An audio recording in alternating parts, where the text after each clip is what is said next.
இரண்டாம் உலகப் போரினால் தெரியாமல் சிதைந்து போன ஒரு தேசம் ஜப்பான்.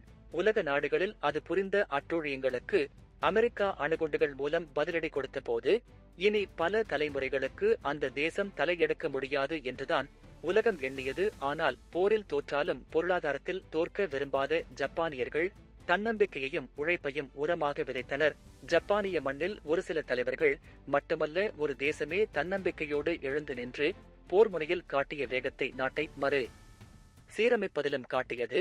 விளைவு 30 ஆண்டுகளுக்கு உள்ளாகவே அமெரிக்காவுக்கு நிகரான பொருளியல் வல்லரசாக உருவெடுத்தது ஜப்பான். அந்த அதிசயத்திற்கு வித்திட்டவர்கள் பலர் இருந்தாலும், ஒருவரின் பெயரை ஜப்பானிய வரலாறு மட்டுமல்ல, உலக வரலாறும் என்றென்றும் போற்றும் மேட் இன் ஜப்பான் என்ற வாசகத்தை தாங்கி வரும் எந்த பொருளையும் கண்ணை மூடிக்கொண்டு வாங்கும் அளவுக்கு உலக மக்கள் நம்பிக்கை கொண்டிருக்கிறார்கள் என்றால் அதற்கு முழுமுதற் காரணம் தொழில் பிரம்மா அவர்தான். தரகட்டுப்பாடு என்ற தாரக மந்திரத்தையும் சோனி என்ற புகழ்பெற்ற நிறுவனத்தையும் உலகுக்கு தந்த ஜப்பானிய தொழில் முனைவர் மோரிதா. சிதைந்து போன ஜப்பானில் சிறு தூக்கிவிட உதவிய அந்த தொழில் பிதாமகன். தன்முறை போட்டு கதையை தெரிந்து கொள்வோம்.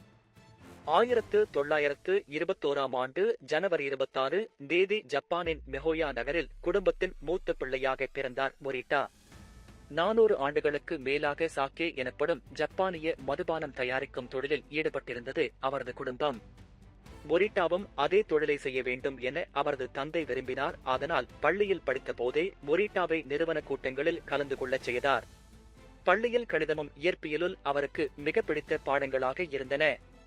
சிறுவயது முதலே மின்னியல் பொருள்களை கழற்றி மீண்டும் பொருத்தி பார்ப்பதில் ஆர்வமுடன் இருந்தார்.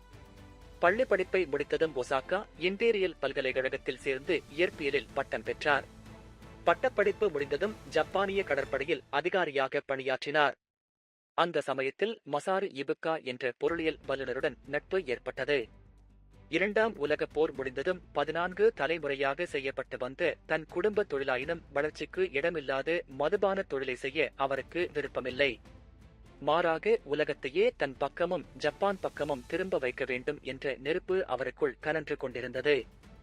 1946ஆம் ஆண்டு மே 7ஆம் தேதி தனது கடற்படை நண்பர் இபுகாவுடன் சேர்ந்து வெறும் 190,000 yen, அதாவது சுமார் $375 மூலதனத்தில் குண்டுகள் துளைத்திருந்த ஒரு பாழடைந்த பகுதி வாரி கடையில் 20 ஊழியர்களை கொண்டு டோக்கியோ டெலிகம்யூனிகேஷன்ஸ் கார்ப்பரேஷன் என்ற நிறுவனத்தை தொடங்கினார்.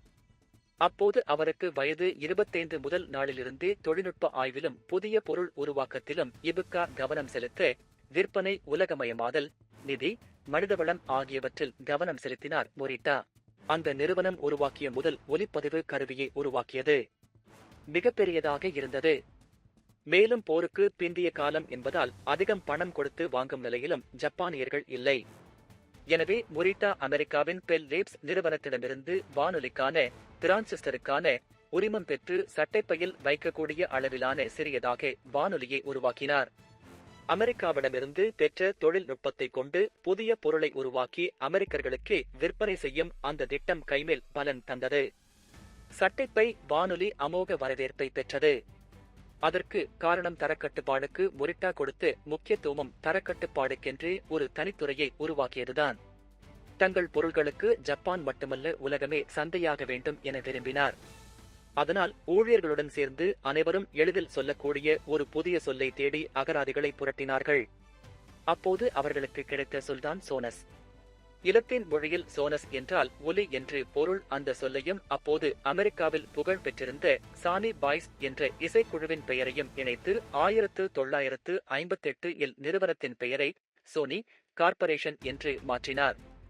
சோனியின் முதல் வாக்மேன் 2 ஆண்டுகள் கழித்து அமெரிக்காவிலும் நிறுவன கிளையை தொடங்கி குடும்பத்துடன் அங்கு குடிபெயர்ந்தார்.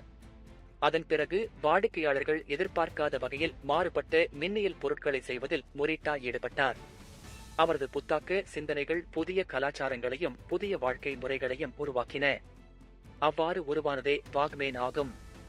தன் பிள்ளைகளோடு சுற்றுலா செல்லும் போது அவர்கள் ஒலிப்பதிவு கருவி கொண்டு வருவதையும் அதிலிருந்த வசதியின்மையும் அவரது சிந்தனையை தூண்டியது. போகும் இடத்திற்கெல்லாம் எடுத்துச் செல்லும்படியாக அளவை சுருக்கினால் என்ன என்று சிந்தித்தார். 1976ஆம் ஆண்டு வாக்மேன் சந்தைக்கு வந்தது. உலகம் முழுவதும் இளையர்களை அது கொள்ளை கொண்டது. பிறகு மொரிட்டாவின் தொழில் அசுர வேகத்தில் வளரத் தொடங்கியது. தொலைக்காட்சி, ஒளிப்பதிவு கருவி என பல மின்னியல் பொருட்களை உருவாக்கி உலகுக்கு அறிமுகம் செய்தது சோனி நிறுவனம். மொரிட்டாவின் தலைமையில் 1970ஆம் ஆண்டில் நியூயார்க் பங்கு சந்தையில் இடம்பெற்ற முதல் ஜப்பானிய நிறுவனம் என்ற புகழை பெற்றது சோனி. அதன் பிறகு சோனி நிறுவனம் பல்வேறு தொழில்களில் கால் பதித்தது. 2000ஆம் ஆண்டின் கணக்கெடுப்பின்படி அமெரிக்கர்கள் கொக்கோ கோலாவை விட சோனியைத்தான் தங்களுக்கு மிக பிடித்த சின்னமாக தேர்ந்தெடுத்தனர்.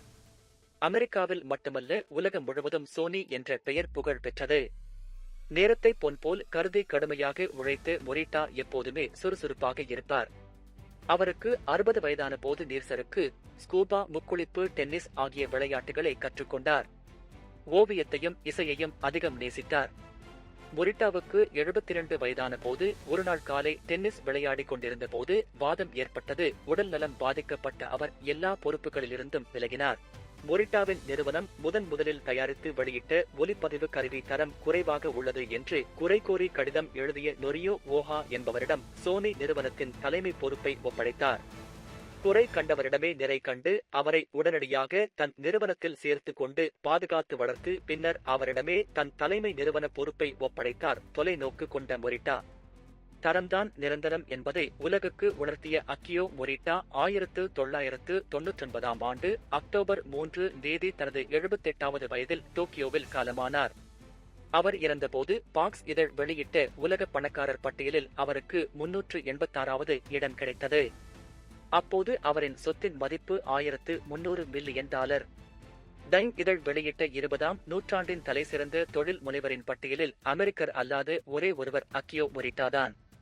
உலகமய தொழில்துறைக்கு அவர் ஆற்றிய பங்கை அங்கீகரிக்கும் வகையில் இங்கிலாந்தின் மிக உயரிய ஆல்பர்ட் விருது, பிரான்சின் மிக உயரிய லெஜெண்ட் ஆப் ஹானர் விருது, ஜப்பானிய மன்னரின் ஃபர்ஸ்ட் கிளாஸ் ஆர்டர் ஆகிய விருதுகளும் இன்னும் பல எண்ணிலடங்கா விருதுகளும் அவர் பெற்றுள்ளார்.